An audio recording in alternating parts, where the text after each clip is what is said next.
Pemberantasan Korupsi, Ali Fikri melalui sambungan telepon. Selamat sore Mas Ali. Selamat sore Mas Iksan. Mas Ali, dugaan praktik ijon ini kan dilakukan Wakil Ketua DPRD dan Kepala Desa. Kenapa ada penggeledahan di ruang eksekutif Gubernur dan Wakil Gubernur?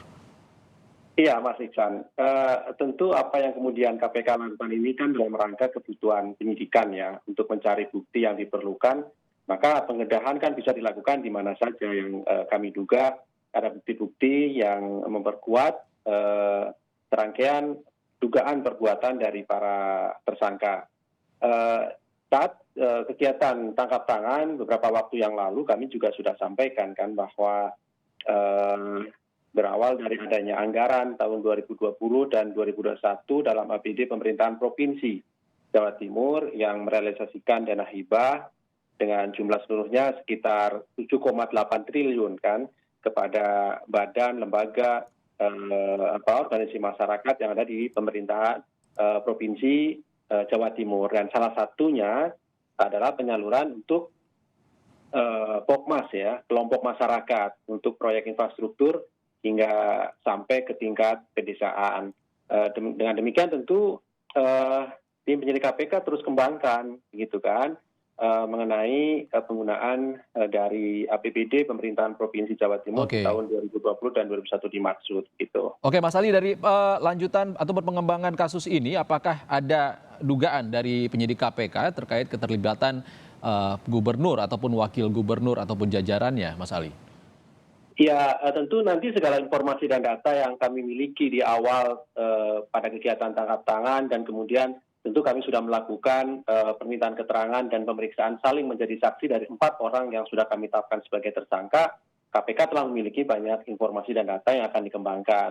Nah, salah satu yang kemudian strategi yang digunakan kan melakukan penggeledahan di beberapa lokasi dari mulai Senin sampai Rabu kemarin, dan kami juga sudah banyak mendapatkan beberapa dokumen yang terkait dengan pelaksanaan dari hibah di Provinsi Jawa Timur ini, termasuk perencanaan penganggarannya begitu ya, dan juga beberapa dokumen-dokumen yang mendukung pembuktian serta juga barang bukti elektronik yang akan kami analisis lebih lanjut untuk disita sebagai barang bukti. Dari situlah kemudian kami akan konfirmasi nantinya kepada para pihak yang diduga mengetahui dari perbuatan para tersangka ini. Begitu. Mas Ali, gubernur dan wakil gubernur apakah akan dipanggil sebagai saksi nanti? Ya, pada prinsipnya siapapun Mas Iksan ya yang diduga kemudian mengetahui baik itu proses ya, baik itu kemudian penyaluran ya, ataupun kemudian pelaksanaan dari dana hibah di pemerintah Provinsi Jawa Timur, pasti kami panggil sebagai saksi untuk menjadi lebih jelas dan terangnya perbuatan dari para tersangka tersebut. Termasuk juga kemudian kan dikonfirmasi dari barang bukti yang kami peroleh dari kegiatan penggeledahan 3 hari ini begitu. Mas Ali, ada temuan uang 1 miliar rupiah saat penggeledahan di kantor DPRD. Dari ruangan mana uang 1 miliar itu?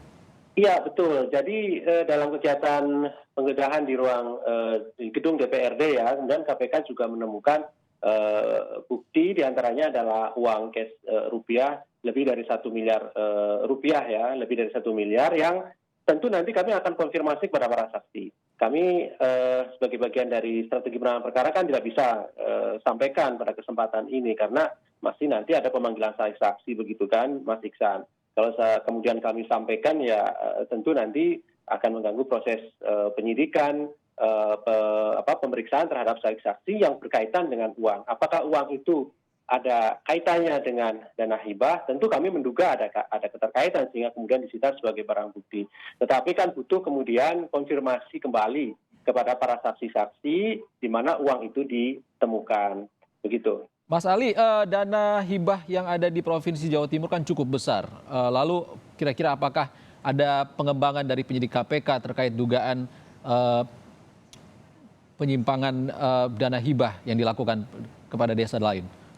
Ya, ini kan ada 2 hal ya. Yang pertama adalah dugaan ijon untuk mendapatkan dana hibahnya. Kemarin kami sudah sampaikan ya, ada ijon untuk mendapatkan dana hibah. Dan kemudian dalam pelaksanaannya, kemudian kami juga punya fakta ternyata kemudian kan ada 20% untuk bagian fee tadi itu, dan kemudian 10% untuk penyalurnya begitu ya, atau maklarnya lah begitu kan, sehingga kemudian dana hibah itu sudah dipotong 30%. Nah, tentu fakta-faktanya terus akan kami kembangkan lebih jauh, sehingga pada prinsipnya ke depan ketika kemudian ditemukan bukti permulaan yang cukup keterlibatan pihak lain, tentu kami tidak lanjuti begitu. Baik, kami tunggu kelanjutannya Mas Ya. Ali, penyidikan dari KPK. Terima kasih Ali Fikri, Kepala Pemberitaan Komisi Pemberantasan